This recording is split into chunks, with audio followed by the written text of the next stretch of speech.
Tapi kali ini kita mau belajar tentang konseling pranikah. Konseling pranikah itu penting. Kali ini kita akan belajar arti pernikahan. Topiknya adalah tidak ada keluarga yang sempurna. Parenting ini perlu diketahui oleh semua orang, bukan hanya orang tua. Belajarlah menjadi teman yang asik, yang ngobrol, yang menghargai. Family unboxing, membongkar keluarga. Salam keluarga Indonesia. Kita akan belajar tentang keluarga dan melanjutkan segmen sebelumnya tentang keluarga, tentang menolak berdamai. Perselisihan itu biasa. Bagaimanapun itu bisa terjadi, dimanapun. Suami istri, keluarga, orang tua anak, anak orang tua, di antara saudara besar yang lainnya, keluarga besar yang lainnya, normal. Tapi kalau perselisihan itu dibiarkan berlarut-larut, maka itu tidak normal lagi. Karena akan merusak hubungan persaudaraan. Dan bukan hanya merusak, akan seperti kanker yang dibiarkan tumbuh liar dan merusak bagian yang lain. Akan menyebar ke bagian lain, hubungan yang lain. Bukan hanya orang tua dengan orang tua. Kemudian anaknya ikut sakit hati, anaknya yang lain ikut sakit hati, lalu mereka ikut bermusuhan, menolak berdamai. Maka ini menjadi nggak karuan.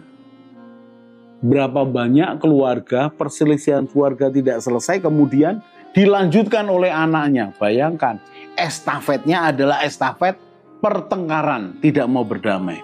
Bisa terjadi. Dan kali ini saya mau menyampaikan menolak berdamai dari salah satu kasus satu keluarga. Mereka tiga bersaudara. Permasalahannya tidak seperti sebelumnya di mana ada saudara yang menggeser patok tentang tanah. Tapi ini sebenarnya bicara tentang sikap mereka kepada orang tua mereka. Mereka tiga anak. Dibesarkan dari keluarga yang sama, orang tua yang sama. Tadinya tidak masalah, masing-masing punya keluarga, punya suami, istri, punya anak-anak. Tadinya tidak ada masalah, anak mereka berkumpul, silaturahmi dengan keponakannya dan yang lain. Tidak ada masalah. Dan mereka masing-masing juga punya kehidupan yang tidak terlalu berlebihan. Biasa aja. Berikutnya. Permasalahan muncul ketika mereka harus membantu orang tuanya. Jadi orang tuanya ini butuh bantuan. Saya tidak perlu ceritakan bantuan seperti apa. Kebetulan waktu itu salah satu anaknya ini tidak bisa membantu secara keuangan. Dia hanya bisa membantu secara tenaga. Meluangkan waktu secara tenaga diberikan. Tapi secara keuangan tidak bisa. Apakah mereka bertiga itu masalah dengan ini? Tidak ada masalah. Berjalan dengan baik. Karena dua anaknya yang lain berpikir bahwa nggak apa-apa, kamu nggak bisa tolong keuangan, kamu meluangkan waktu dan tenaga menolong orang tua. Karena memang dibutuhkan pertolongannya. Nggak ada masalah. Tapi satu masalah muncul ketika salah satu ipar mereka berkomentar. Salah satu ipar mereka berkomentar bahwa tidak adil dong. Tidak adil, dia ikut menikmati akan bantuan keuangan yang kita berikan pada orang tuamu. Berkomentar. Sebenarnya komentar itu wajar aja. Tapi ketika didengar oleh saudaranya ini, dan kondisinya ketika masih dalam kekurangan, itu melukai hatinya. Perhatikan ya. Orang itu bisa bertambah peka ketika dia hidup dalam kesusahan. Mudah tersinggung. Itu wajar lah. Lalu mulai ini nggak suka. hanya goncang-gancing aja marah gitu. Berikutnya apa yang terjadi? Ya dia menarik diri. Dia tetap sayang orang tuanya, tapi dia tidak mau direndahkan oleh iparnya. Jadi apa yang terjadi? Dia menarik diri. Dia mengatakan, sudah enggak apa-apalah, sekalian aja lah. Sudah kalian tangani aja. Kalian tolong orang tua kita. Aku enggak bisa. Lalu dia buat alasan apapun, pokoknya tidak mau terlibat. Tidak mau terlibat. Cerita berikutnya tambah jauh. Mengapa? Karena dia larang anaknya untuk berkumpul dengan sepupunya. Dia larang ketemu, ngobrol, dilarang. Alasannya apa aja lah, tapi pokoknya dilarang. Tambah renggang nih keluarga ini. Mereka biasanya ada pertemuan keluarga lah 2 bulan sekali gitu. Sejak peristiwa itu nggak mau lagi, ada banyak alasan. Dan saya pakai istilah tema kita. Yang menarik diri ini menolak berdamai. Bagaimana menolak berdamai? Ya menutup diri. Mengapa menutup diri? Karena terluka hatinya, merasa direndahkan.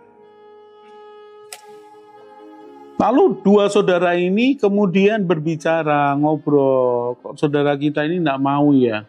Singkat cerita mereka sadar. Jangan-jangan karena tersinggung ya. Lalu mereka ngobrol nih dengan iparnya masing-masing. Dan sadar bahwa ini tersinggung. Baik kalau begitu, kita kumpul lagi sebagai keluarga, sebagai saudara. Perhatikan. Ketika terjadi perselisihan, yang pertama adalah bersatu sebagai saudara. Ini penting. Ini sangat penting. Jadi mereka berbicara satu sama lain yang kemudian menyimpulkan bahwa memang saudara kita ini mengundurkan diri sejak peristiwa itu. Lalu mereka bersepakat, ayo ajak bersama-sama lagi. Tapi ternyata sudah patah arang. Anaknya sudah tidak mau diajak kumpul, kemudian dia sendiri tidak mau kumpul. Lalu mencoba ini. Saudaranya dan iparnya yang membuat salah datang. Minta maaf. Tapi tetap dia menolak berdamai. Bagaimana caranya? Tidak bisa lagi. Dan kemudian saya ini didatangi salah satu mereka. Bagaimana caranya? Saya katakan yang pertama, papa mamamu berikan warisan yang baik. Bahwa persaudaraan di antara kalian itu bagus. Papa mamamu berikan kebiasaan yang baik. Permasalahan diselesaikan secara kekeluargaan. Tapi ini ternyata sudah patah arang. Kamu ajak kumpul tidak mau. Lalu bagaimana caranya? Ya sementara jangan paksakan diri. Jangan paksakan diri. Rileks saja. Tetap bangun silaturahmi. Kirimi makanan. Ajak dia ngobrol sebisanya. Kalau dia menolak, ya sudah.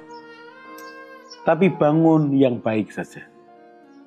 Sampai kapan? Nggak tahu. 2-3 bulan lagi, 4 bulan, 5 bulan lagi. Nanti cair. Kok bisa? Doakan aja. Doakan aja. Doakan aja. Karena itu satu-satunya jalan ketika hati sudah tertutup. Satu-satunya jalan. Kebaikan dan doa. Dan kemudian mereka meneruskannya. Berhasil nggak Pak? Berhasil. Tidak ada orang yang tahan menolak berdamai. Ketika kebaikan dan kasih dan doa yang tidak kelihatan itu diberikan kepadanya. Cair nggak? Akhirnya cair. Akhirnya cair. Baliklah, bantu orang tuanya. Balik lagi. Dan tambah rukun keluarga ini. Mengapa? Karena tahu bahwa perselisihan yang terjadi adalah karena salah satu ipar tidak bisa menahan diri. Sadar bahwa ini merusak. Kalau merusak berarti jangan ulangi lagi. Belajarlah menahan diri. Kan begitu. Jadi tetap ada jalan keluar. Menolak berdamai, jangan paksa.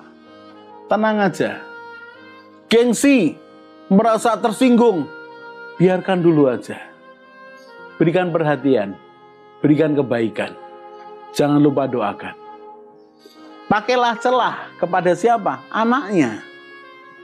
Kepada saudaramu. Kepada ipar dan yang lain. Banyak cara. Coba berikan kebaikan.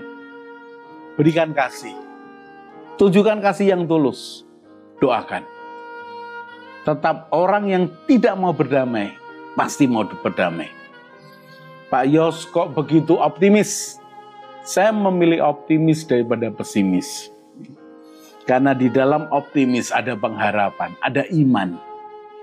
Dan saya percaya, persaudaraan sampai kapanpun tidak akan putus. Kalau semua pihak yang terlibat mau merelakan diri, mau berdamai, mau dirugikan, mau memaafkan, mau mengampuni. Kita akan lanjutkan lagi di segmen yang lain. Salam keluarga Indonesia. Mari bergabung dalam Keluarga Indonesia dengan cara subscribe channel ini. Di Keluarga Indonesia, kita akan belajar bersama tentang pranikah, pernikahan, keluarga, parenting, mertua menantu, dan juga family unboxing. Jadi jangan lupa share kepada teman dan keluarga dan juga subscribe.